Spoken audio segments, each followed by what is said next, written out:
Welcome to session 2 on elliptic curve cryptography. So in the last session, we have seen what is an elliptic curve, the equation behind an elliptic curve, how to construct an elliptic curve over a finite field. We've also seen how to take 2 points on the curve and find the addition of these 2 points. So you have to understand this before starting off with this session. If you have not visited my earlier session, please visit that and come to this session. In this session, we'll be seeing how to add a point on the curve with itself. And we'll be applying the concept of elliptic curves in cryptography. So we'll see encryption and decryption using elliptic curves. We'll understand all these things with some good examples. Now let's go to the session. Okay, now let's go to this scenario. In the previous slides, we are taking 2 points, that is P and Q, and these 2 points were not equivalent to each other, right? We took this condition P is not equivalent to Q and Q is not equivalent to minus P. So we added these 2 points, we were able to find R. Now we'll take a different scenario. We're going to take point P and then we are going to add it with P itself. So we're going to add P with P, and what will be the result here? It will be 2P. So now the situation is different. Here we come to a situation wherein P is equivalent to Q. So now we are going to see how to add 2 points when these 2 points are the same points. Okay, a little confusing, right? Let's go to this visualization. Then you'll have some understanding of what adding point P with itself is. Okay, now let's consider this point P on this curve. What is the scenario here? We are going to add point P with itself. So when you're going to add point P with P, what we have to do is we have to draw a tangent line to this point. So what is a tangent line? It is a straight line that touches the curve exactly at that point. So you have to construct a tangent line through P. You have to find the intersection of this tangent with this curve again. So we get a point. You find the reflection of that point and you see where it exactly intersects the x-axis. So you'll be able to find 2P. So when you're going to add point P with P, you have to consider drawing a tangent to that point and then finding the intersection and the reflection to find exactly where 2P is. I hope you're clear with this. Let us go one step further. Now let us find 3P. Say we have found P plus P is equal to 2P.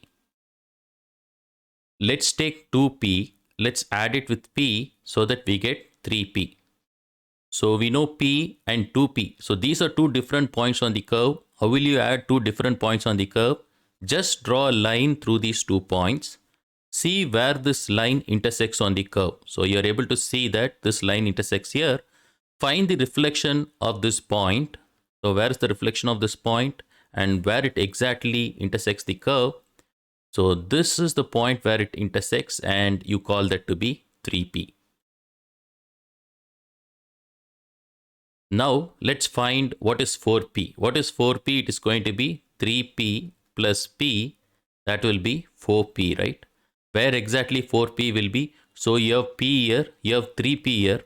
So just draw a line through these 2 points and see where exactly this line intersects on the curve. So you can see that this is where the intersection is. And now what next? You have to find the reflection of that on the x-axis. So where this intersection happens, so this is going to be here. So this is 4P. So if you want to find 5P, again you draw a line through 4P and P and then you find the intersection and then reflection where it intersects will be 5P. So like that you can carry on this process. We can add P with P. We can add P with 2P, 2P with P again to get 3P. So you can go as many number of times as possible. I hope you're clear with this concept on adding a point with itself. Now the question is, say I take P, I know what is P, I take some other point on the curve. Can you tell me whether it is 5P, 6P, 7P, 8P or what it is? Will you be able to find that out? Say I have P and this is some NP, right? n is some value. It can be 5, 6, 7, 8 or whatever it is. I will tell you what is p. I will not tell you what is n, but then I will give this point. Say this can be, say, xn comma yn. So this is some point on the curve, right? So you'll have x and y coordinates for that point. But this point is actually some np. So I will not tell you what is this n. Will you be able to find what is n?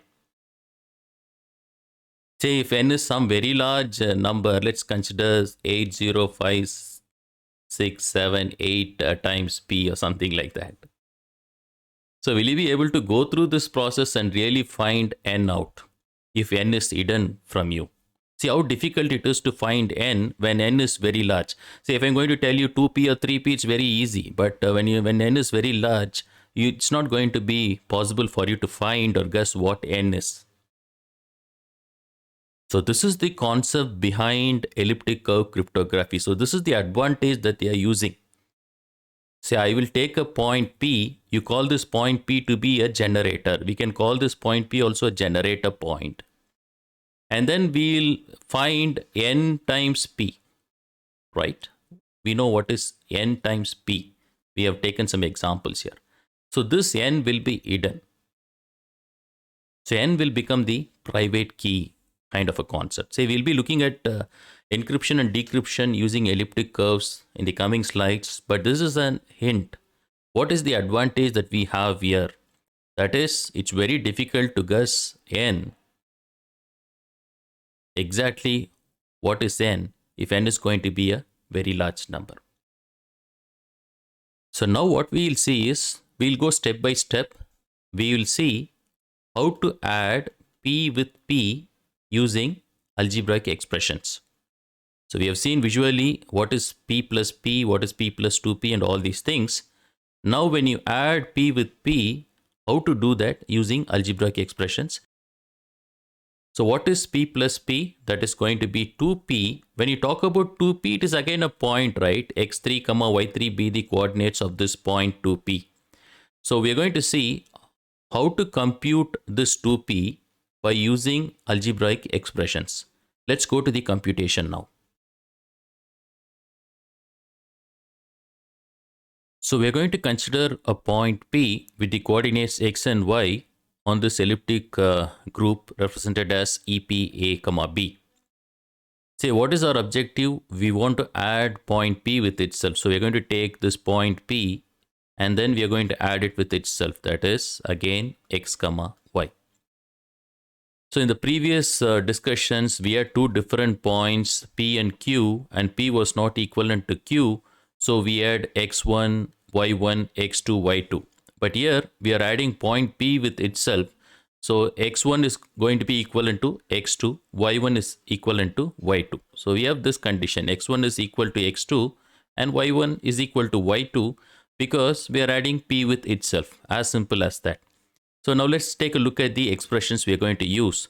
So when you add these 2 points, you're going to get 2p, which is nothing but a point with the coordinates x3 comma y3. So how you compute x3? It is delta square minus x minus x. So this is actually x1 minus x2, but since x1 is equal to x2 and we're just working with 1 point, I'm saying delta square minus x mod p. In some textbooks, they may just use x1 minus x2 and then they may say this is p and q and then they will use this condition p equals q. But to have it simple, I have taken it as minus x mod p because x1 is equivalent to x2 and y1 is equivalent to y2. So how you compute y3? It is nothing but delta into x minus x3, what we have computed, minus y mod p. So x and y are just the coordinates for the point P. So we'll be able to compute this, but then first we have to compute what is delta. So how you compute delta is, we use this particular expression, that is 3x square plus a by 2y1 mod p. Say we used a different expression for delta when p was not equivalent to q, right? You remember that we used y2 minus y1 by x2 minus x1. But when p equals q, That is, you are adding p with itself. When you take this condition, you have to use this particular expression for computing delta. That is 3x square plus a by 2y1 mod p. Actually, there is one small correction here. It is not y1. You can just say it as y, because for us, y1 is equivalent to y2. So we just have x and y. So what is the formula for delta? It is 3x square plus a by 2y mod p. So now what we'll do is we'll take our elliptic curve that was constructed over set of all integers mod 11. I hope you still remember that. With the values of a to be 1 and b to be 1, we know all the points on the curve. We'll take one particular point p and then we'll add that with p so that we get this 2p. For this, we'll be using these expressions. Let's understand this with an example now. Let's go to the computation. Let's consider the point P with the coordinates 4, 6. And this point exists on this curve constructed over the set of all integers mod 11 with the value of a to be 1 and b to be 1. Now what we'll do is we'll add point P with itself. The very first step is we have to compute the value for delta. So delta, the formula is 3x square plus a by 2 into y mod p. So we know what is x and y, that is 4 and 6. We know what is a, that is 1, and p is 11. Let's compute delta. So that is 3 into 4 square plus a is 1 by 2 into what is y, y is 6. The entire thing mod 11. So this is nothing but 49 by 12 mod 11. So you have to find the inverse of 12. What is the inverse of 12? That is 1 with respect to mod 11. Say 12 into 1 mod 11 will be equivalent to 1, right? So the inverse of 12 with respect to mod 11 is 1. So we can very well reduce this as 49 into 1 mod 11. What is 49 mod 11? The result is 5. So we have computed the value for delta to be 5. The next thing is we have to compute what is x3. How you compute x3? It is nothing but delta square minus x mod p. So let's substitute the values here. That is 5 square minus x here is 4. Again minus x. So it's minus 4 mod 11. So it's going to be 25 minus 8 mod 11. So it is 17 mod 11. So the value for x3 is 6. So we have found x3. The next thing is we'll find what is y3. How you compute y3? The formula here is delta into x minus x3 minus y mod p. Right? Let's substitute the values here. Delta is 5, x is 4, minus x3 is 6, minus y is 6 mod 11. So this is nothing but 5 into minus 2 minus 6 mod 11. That is equal to minus 16 mod 11. So what is the result of this? 11 minus 16 mod 11. That is equal to 11 minus 5. So 6. So we find the value of x3 and y3 as 6, 6. So what we have found out here is 2p is nothing but 6, 6. And next what we have to check? We have to check whether this point falls on this curve. So let's go and check that whether our point that we have found out. What is that we have found out? 2p, the coordinates of 2p is 6, 6.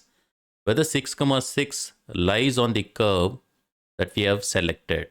The curve constructed over the set of all integers mod 11 with a to be 1 and b to be 1. So what is the equation for this curve? It is y square mod 11 is equal to x cube plus x plus 1 mod 11. Let's substitute the value for x and y to be 6 and 6 here. So this is 36 mod 11 is equal to 6 cube plus 6 plus 1 mod 11. So what is 36 mod 11? It is 3, and this will lead to 223 mod 11. The answer here is 3.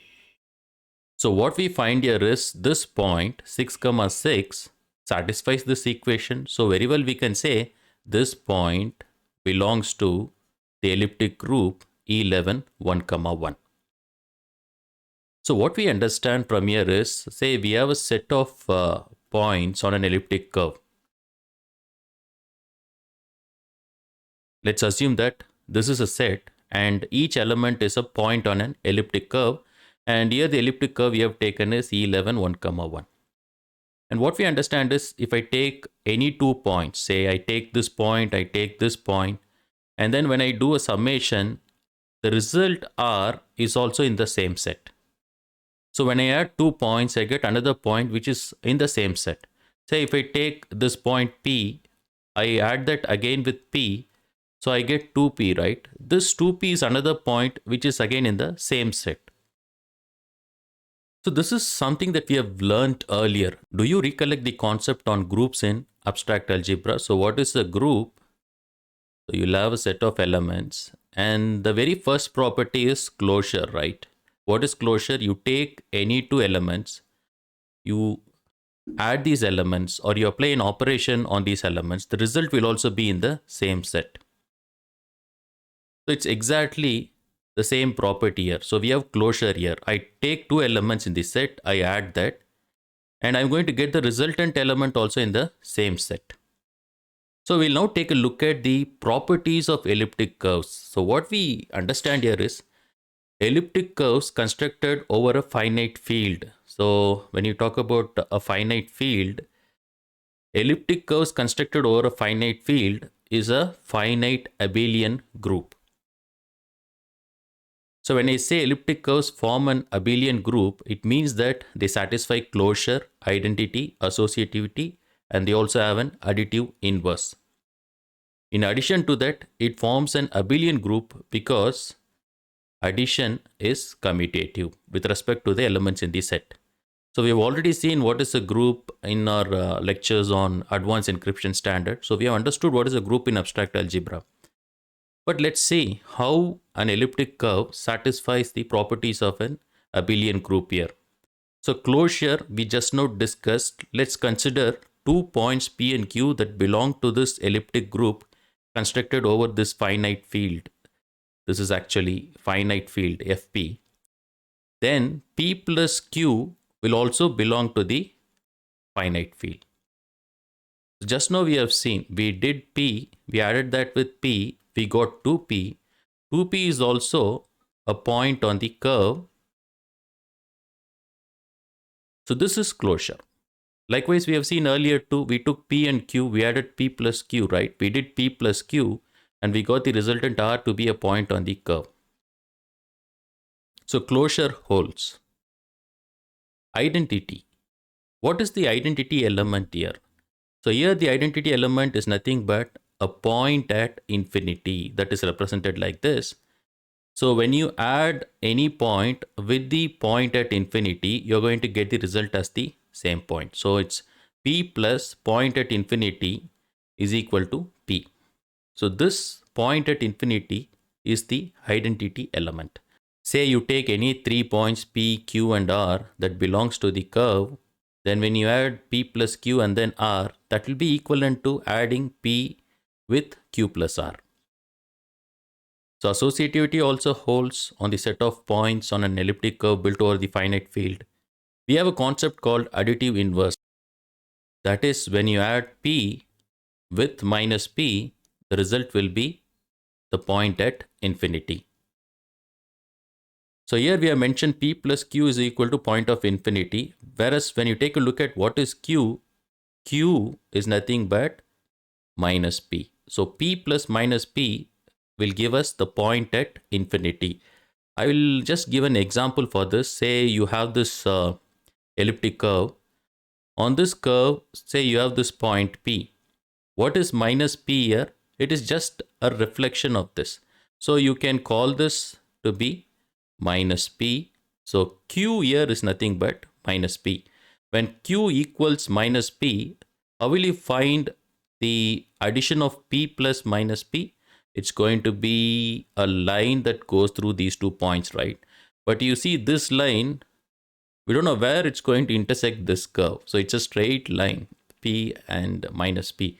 So when you have a straight line going through P and minus P, the point of intersection of this line with this curve will be the point at infinity. So when we were adding two different points, P and Q, to get R, we took this condition Q should not be equivalent to minus P. Why we have taken this condition? When Q equals minus P, P plus Q will lead to the point at infinity. So that's why we have taken this condition. When P and Q are two different points, we also took Q should not be equal to minus P. So we have closure, identity, associativity, additive inverse. All these properties hold for the set of points on the curve built over a finite field. So we can very well say that this elliptic curve built over a finite field is a group. And we can go one step further. Say when we have 2 points P and Q, we can very well say P plus Q is equal to Q plus P. Since commutativity is also satisfied here, we can very well conclude that the elliptic curve built over a finite field forms an abelian group. So these are the properties of an elliptic curve. So elliptic curve built over a finite field forms a finite abelian group. If you're not clear about the concept of groups, please refer to my lecture on groups so that you get a better understanding of what is the concept of groups in abstract algebra. Now let us see how to use the concept of elliptic curves in cryptography. So elliptic curve cryptography is an asymmetric key cryptographic technique. I hope you all remember what is an asymmetric key cryptographic technique. Say we have user A and user B. So these two users want to communicate. So user A will be selecting two keys. One is a public key, another one is a private key. So public key will be available to everybody. So user B will know the public key of user A. So if user B wants to send a message to user A, he is going to take the public key and he is going to take this message, encrypt this message using his public key so that he gets the ciphertext, and he will send the ciphertext to user A. So user A will get the ciphertext. He can use his private key and he will decrypt the ciphertext to get the original plain text message back. So what is the concept here? Anyone who wants to send a message to user A will use his public key, encrypt the message, and then they will send it. And only user A can decrypt that ciphertext using his private key. A public key is known to everybody, whereas a private key is very secret and it's known only to user A. So this is the concept behind asymmetric key cryptographic technique. So these are the steps in elliptic curve cryptography. First, you take a plain text message, say it's M. M is nothing but this is actually a point on the curve built over a finite field. So you have to take some message, it can be a string or anything. You have to encode that message as a point which belongs to a point on the elliptic curve constructed over a finite field. Step 2, we have to establish the public key and private key. As I told you, it's an asymmetric key technique, so public key and private key should be established. Step 3 is taking this message or taking this point that we have established as the plain text message. We have to take the message and then we have to use the public key to get the ciphertext. You take the message and then you have to use the public key to get the ciphertext. That is step 3. Step 4 is you take the ciphertext, you decrypt that. You decrypt the ciphertext by applying the private key so that you get back the plain text message. So here, what do you mean by a message here? It is nothing but a point on the curve that is built over the finite field. So you can have any message like kill Satish or hi Satish, whatever it is. You have to convert this message to a point on the curve, and that point will be encrypted to a ciphertext using the public key, and then it can be decrypted to get the original message or the original point using the private key. So these are the steps, and you will understand this better when we take an example.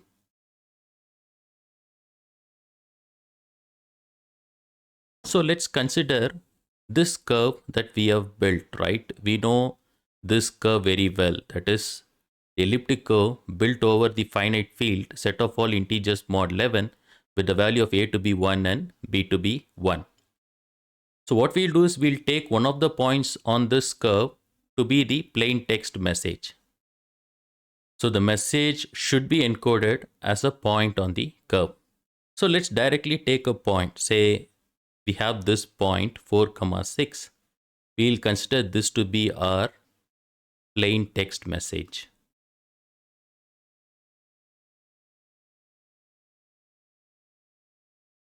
Say we can take any plain text message, but it should be encoded as a point on the curve. Since we know this curve, we've already constructed this curve. I've directly taken a point on the curve to be my plain text message. So there are a lot of algorithms on how to convert a plain text message into a point on the curve, but we'll not go to that extent. We'll just directly take a point on this curve and consider that to be our plain text message that we are going to send. So that is step number 1. Now we'll go to step number 2. Step number 2 is all about establishing a public key and the private key. So choose a generator point G that belongs to the elliptic curve. So we have to select some point that belongs to our elliptic curve represented like this. So let me select this point 1, 5 as the generator point, and 1, 5 belongs to this elliptic curve that we have constructed. So you call that to be the generator point. Now we have to select n such that ng will become our public key. So what is the value of n? N should be somewhere between 1 to 11. So we have considered set of all integers mod 11. So here the value of n should range anywhere between 1 to p minus 1, that is 1 to 10. So you can take any value for n and then we have to find ng. So this is very similar to this concept we have seen, right? You take any point g and then you find ng. So this is like p, and this can be 2p, 3p or anything. This n is considered to be the private key, and this is n times g. So what we are doing here is we are taking a generator and then we are taking a value for n. We are finding ng. So what is this ng? Ng is a point, right? x3, y3. It has some coordinates. It's like p plus p will lead to 2p. 2p is a point with some coordinates x3, y3, right? Likewise, ng is a point with some coordinates. So this point, this x3, y3 will be our public key. And what is the x3, y3? It is nothing but n times g. G is the generator point and n is the private key, whereas n times g leads us to another point that is called the public key. Very simple. So now let's establish a public key and a private key. We have taken the generator point to be 1, 5. So what is the public key? We have to select the value for n. What I will do is I will select the value for n to be 2. So what is the public key here? Public key is nothing but 2 times the generator point, that is 2g. 2g can be also written as g plus g. So what is that? We are going to add 1, 5 with 1, 5. So this is adding a point with itself on the elliptic curve. So we have to use that algebraic expressions we have seen wherein we know how to add a point with itself, right? So we know p plus p gives 2p. Likewise, g plus g gives 2g. So we have to use that same concept in performing this. Okay, now let's compute what is g plus g. Let's add g with itself. So what we have established is n to be 2 and we have our generator point to be 1, 5, and we need to find a public key which is nothing but 2g. So we're going to add g with g. So how you add 1 comma 5 with 1 comma 5 on an elliptic curve? We have to find the value for delta. Delta is nothing but 3x square plus a by 2y mod p, right? So we're going to apply this formula. So 3 into x is 1 square plus a. So we are considering this curve built over set of all integers mod 11 with value of a to be 1 and b to be 1. So the value of a is 1 here by 2 into what is y, that is 5 mod p, p is 11 here. So when you compute this, it will lead to 4 by 10 mod 11. What is the inverse of 10 with respect to 11? The inverse of 10 is 10. Because 10 into 10 is 100. 100 mod 11 will lead to 1. So we have inverse of 10 to be 10. So 4 into 10 mod 11, that is going to be 40 mod 11. The answer here is 7. So we have computed the value of delta to be 7. What next? We should compute what is x3 and what is y3. The formula for computing x3 is delta square minus x mod p. So that is delta square 7 square minus x. So x is 1, y is 5. So it's minus x mod p, that is 11. So this is nothing but 49 minus 2 mod 11, that is 47 mod 11. What is 47 mod 11? 3. So the value of x3 is 3. Now we have to find y3. What is y3? It is delta into x minus x3 minus y mod p. So we know what is delta, that is 7. X is 1 minus x3 3 minus y is 5 mod 11.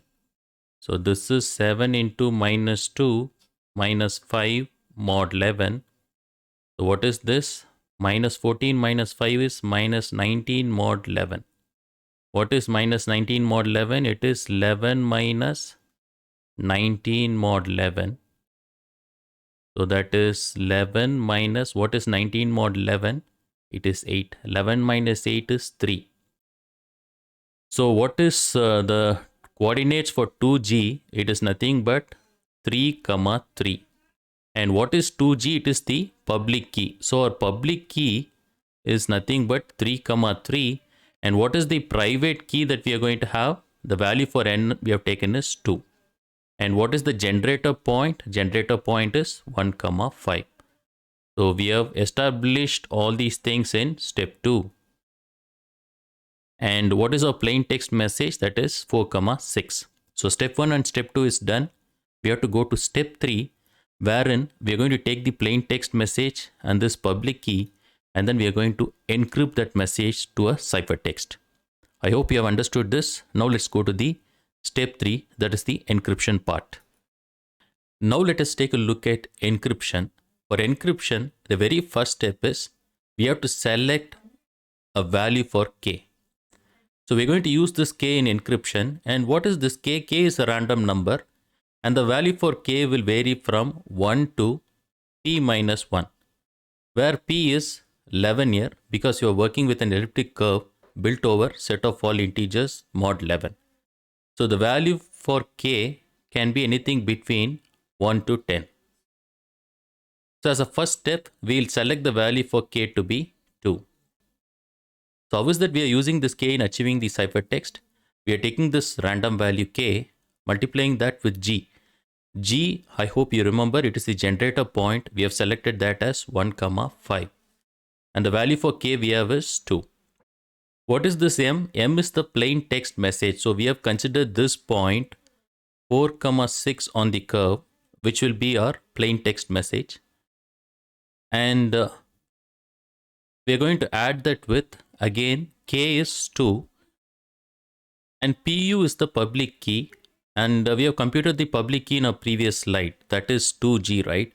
So what is this pu? Pu is 3 comma 3. So we know the values for all these things. We will substitute that and we'll be able to find c1 comma c2. What is c1? That is kg. What is c2? M plus k into pu. So let me repeat this again. G is the generator point, K is the random value, M is the plain text message, K is the random value here, and PU is the public key, which we have computed in our previous slides. So let's substitute this. This is nothing but 2 into 1 comma 5. That is kg comma, what is M? M is 4 comma 6. So this is the plain text message that we are going to encrypt, and plus k, that is 2 into the public key. What is that? 3 comma 3. So what is 2 into 1 comma 5? That can be written as 1 comma 5 plus 1 comma 5. It's adding the point with itself. Comma, this is 4 comma 6 plus, what is 2 into 3 comma 3? It is nothing but 3 comma 3 plus 3 comma 3. So it's adding 3 comma 3 with itself. So we know what is 1 comma 5 plus 1 comma 5. We have computed that in our previous slides. We know the value for this.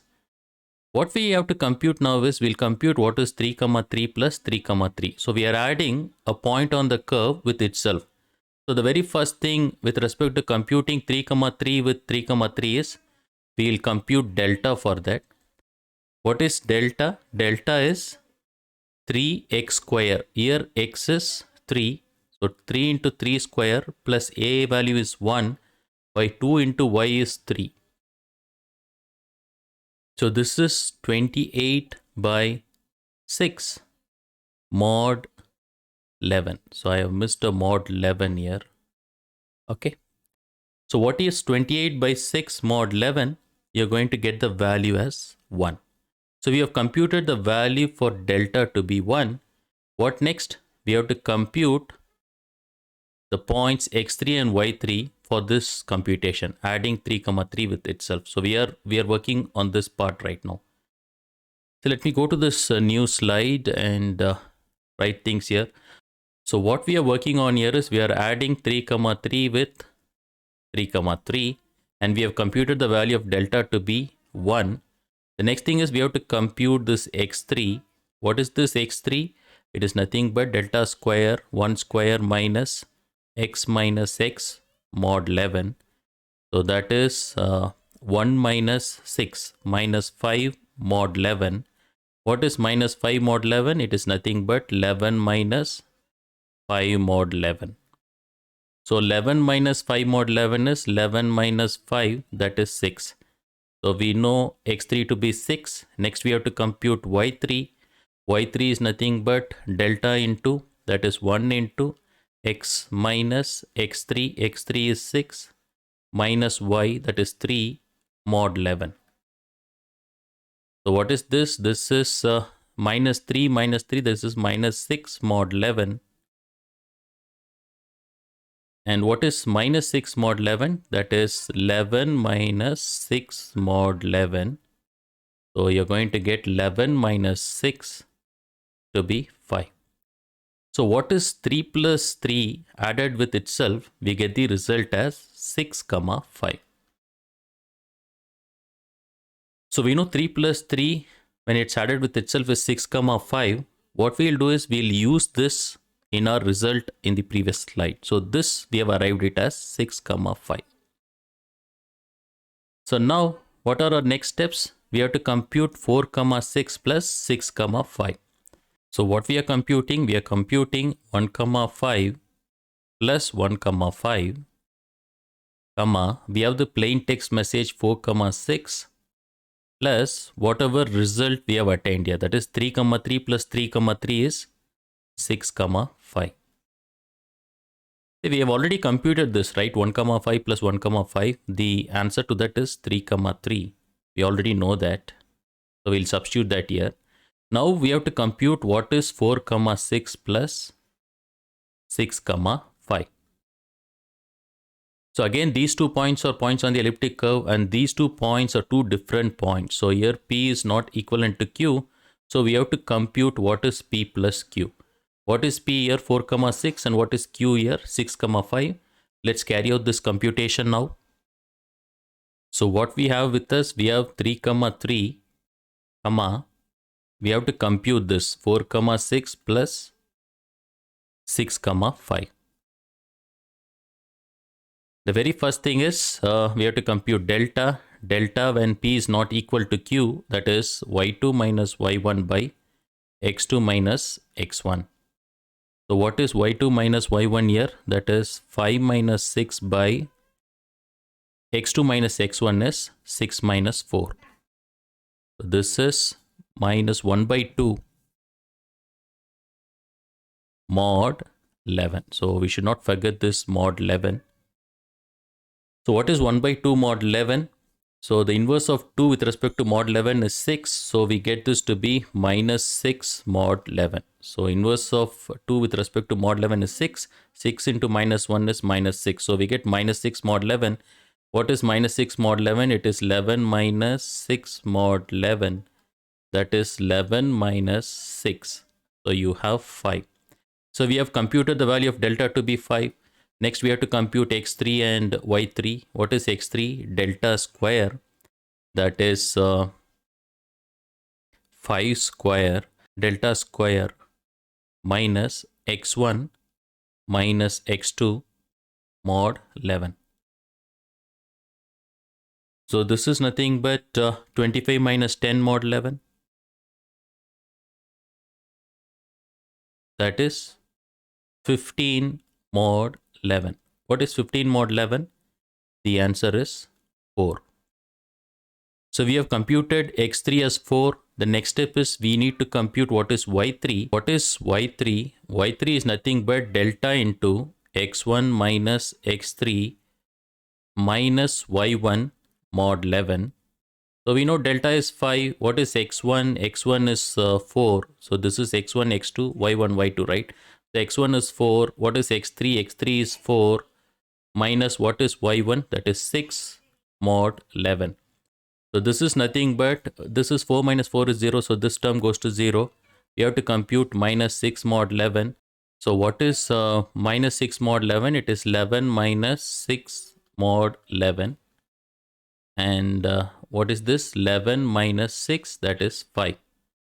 So we have computed x3 and y3. That is x3 is 4 and y3 is 5. So what is this result? It is nothing but this one, 4 comma 5. This is the result of adding 4 comma 6 with 6 comma 5. So finally we have arrived at C1 and C2. That is 3 comma 3 comma 4 comma 5. So these 2 points are actually our ciphertext. So that's how you perform encryption in elliptic curve cryptography. I hope you were able to follow this. So it's very simple. We first selected the value for k, which is a random value ranging from 1 to p minus 1. We took the value for k to be 2 and then we computed 2g. G here is the generator point which we have taken as 1 comma 5. So please don't forget this. We have to compute 2g comma, we take the plain text message, that is 4 comma 6, and then we have to compute k into the public key. So the public key we have arrived at is 3 comma 3.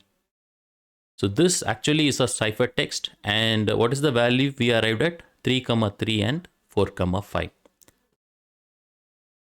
So the next thing is we have to take the ciphertext and our private key. The private key is the value for n. What is the value for n we have taken? N is the value for n we have taken is 2. So we're going to use a private key, and then we'll be taking the ciphertext and then we'll use a private key so that we get the plain text message 4 comma 6 from this.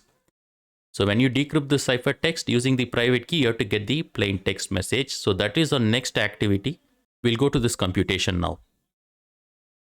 So now let us take a look at decryption. From a previous slide, we have arrived at this ciphertext, right? So the ciphertext is, we have arrived at 3 comma 3 and 4 comma 5. So this is our ciphertext.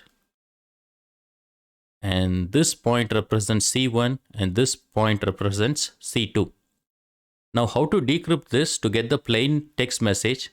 We have to use C2, that is 4 comma 5, that is C2 minus, we know what is the value for n. We have taken the value for n to be 2. So it is 2 times C1. What is C1? 3 comma 3.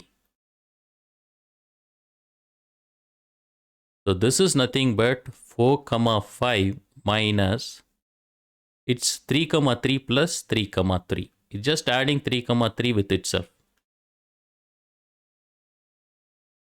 So we have already performed this computation in our previous slides. We know what is 3 comma 3 plus 3 comma 3. The answer to this is 6 comma 5. We did this computation in our previous slides. So what we need to compute now is 4 comma 5 minus 6 comma 5. So now we are going to make some changes to this point. Say let us assume this point to be the point P on the curve. Let me draw that curve here. Let's take an elliptic curve. Say this is the elliptic curve, and let's say I have this point P here. So this is point P. What is minus P?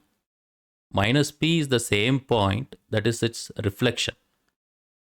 Say if this point is x comma y. So what is this point? The value of x is going to be the same. So this minus P is nothing but x, but then the value for y will be minus y. So if this is P, this is minus P. So if P is x comma y, minus P is nothing but the reflection of that point with the value for x to be the same, whereas y will be a negative 1. So we are going to rewrite this 4 comma 5 minus 6 comma 5 as 4 comma 5 plus minus 6 comma 5. So we know P is 6 comma 5. What is minus P? We can very well write minus P as 6. The x coordinate is going to be the same. Only the y coordinate will change. So we can say 6 comma minus 5 is nothing but minus P. So we have changed this equation as 4 comma 5 plus 6 comma minus 5. We can even substitute minus 5 as 6. We can substitute minus 5 as 6 because minus 5 mod 11 is congruent to 6 mod 11. Do you agree? What is minus 5 mod 11? It is 11 minus 5 mod 11. So that is nothing but 11 minus 5. So it is 6, right? This is actually equivalent to 6 mod 11, 6. So with respect to mod 11, we can substitute minus 5 as 6. So I can very well write this equation as 4 comma 5 plus 6 comma 6. So now I have two different points on the curve to add. Let me apply the concepts of elliptic curve and add these two different points here. P is not equivalent to Q. So what is that we have to do? We have to compute delta first. So we have these 2 points that we have to add, 4 comma 5. This is P. We have to add that with 6 comma 6. So let's compute this. What is delta? Delta is y2 minus y1 by x2 minus x1. Why we are following this? Because P is not equivalent to Q, and we should not forget this mod 11. Okay. So what is y2 minus y1? It is 6 minus 5 by x2 minus x1 is 6 minus 4. So this is equivalent to 1 by 2 mod 11. I should not forget this mod 11. Let me write it here. So what is the inverse of 2 with respect to 11? It is 6. So we are going to have 6 mod 11. 6 mod 11 is 6. We have computed the value for delta to be 6. Let's compute what is x3. x3 is nothing but delta square minus x1 minus x2 mod 11. So the value of x3 is going to be 36 minus 10, that is 26 mod 11. What is 26 mod 11? It is 4. So we have determined the value for x3 to be 4. We'll find what is y3. y3, the formula is delta into x1 minus x3 minus y1 mod p, that is 11, right? So this is equivalent to, what is delta? Delta is 6, x1 is 4, x3 is 4. What is y1? y1 is 5. mod 11. So this entire term goes to 0. So we need to find minus 5 mod 11. Minus 5 mod 11 is nothing but 11 minus 5 mod 11. So what is 11 minus 5 mod 11 is 5. So 11 minus 5 is 6. So finally, we have arrived at this point x3 comma y3. What is the value for x3 and y3? It is 4 comma 6. This is our plain text message M. So do you remember what is that M we have taken? What is that plain text message M that we have taken? That is 4 comma 6. And we encoded this. We converted this to a ciphertext. And in the previous slide, you will see the ciphertext we received was 3 comma 3 and 4 comma 5. We used this private key to decrypt this ciphertext to finally arrive at our plain text 4 comma 6. So that's how we perform encryption and decryption in elliptic curve cryptography. What matters most here is the properties of the elliptic curve. What kind of expressions you have to use when you are adding two different points on the curve where P is not equivalent to Q, and when you are adding the point with itself. That is when you add P with itself. So when you understand this, you'll be able to solve much of the problems here. I hope you all have understood how encryption and decryption is performed in elliptic curve cryptography. Let's take a look at advantages of elliptic curve cryptography over RSA. Say we have already learned RSA, it's also an asymmetric key cryptographic technique. Now why we should learn this elliptic curve cryptography? One of the main advantages of elliptic curve cryptography is it offers the same level of security as RSA with a very shorter key length. For instance, if you take a look at this table, whatever security you're going to get with RSA with 1024-bit key, you can get that in elliptic curve cryptography with just 160-bit key. And it is also said to be 15 times more faster than RSA. So with respect to performance and key size, elliptic curve cryptography has got a very good advantage over RSA. So when you're working with a limited key size, you can work with limited resources. There's no need to use a lot of resources to run your algorithm. So elliptic curve cryptography can be run on devices with limited resources like mobile phones. So because of the very small key size, elliptic curve cryptography is also implemented on smart cards. Contactless smart cards uses elliptic curve cryptography. It's also used in wireless sensor networks, and it is also a standard mode of encryption that is widely used by various web applications. Even popular cryptocurrencies such as Bitcoin and Ethereum make use of elliptic curve digital signature algorithm. It's not about elliptic curve cryptography, they use this elliptic curve digital signature algorithm, which in turn uses the concept of elliptic curves. So elliptic curves is very widely used across various domains. And I hope that whatever discussions we had so far, a very lengthy discussion, was helpful to you in getting a very good insight on what elliptic curve cryptography is all about. Thank you.